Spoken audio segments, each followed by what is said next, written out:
Sachez que notre organisme contient en moyenne 2 kg de bactéries. Les bactéries sont des micro-organismes vivants capables de se reproduire seuls grâce à la division cellulaire, à l'inverse des virus. Elles peuvent survivre dans des conditions extrêmes et se retrouvent partout, dans l'eau, dans l'air ou encore dans le sol. Il existe de bonnes bactéries indispensables à l'homme, comme celles présentes dans le tube digestif permettant la digestion ou la production de vitamine K. Il y a également celles utilisées dans le processus de traitement des eaux usées, dans l'agroalimentaire, lors de la fabrication des yaourts ou du fromage et dans la production industrielle de médicaments. En revanche, il existe des bactéries très mauvaises, dites pathogènes, pouvant causer des infections et des maladies.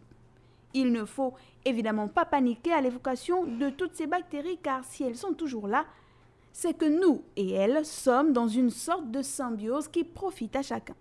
Déjà, il faut savoir que les bactéries jouent un rôle de premier plan dans le processus digestif, ce qui explique par exemple les troubles digestifs dont certains peuvent souffrir lors d'un traitement antibiotique, c'est-à-dire traitement qui sert à buter les bactéries. Donc, sachez-le, notre organisme contient en moyenne 2 kg de bactéries. Le chiffre a de quoi surprendre. Il s'explique par le fait que les bactéries sont en général beaucoup plus petites que les cellules de notre propre organisme. Et il y a un fait, de plus en plus de bactéries résistent aux antibiotiques.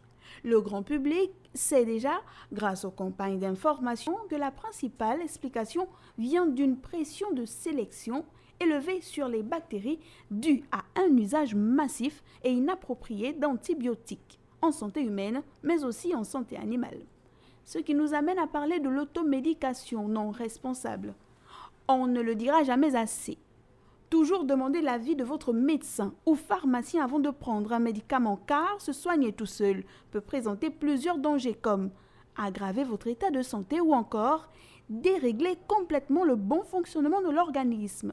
Et dorénavant, vous le savez, notre organisme contient en moyenne 2 kg de bactéries et toutes ne sont pas méchantes.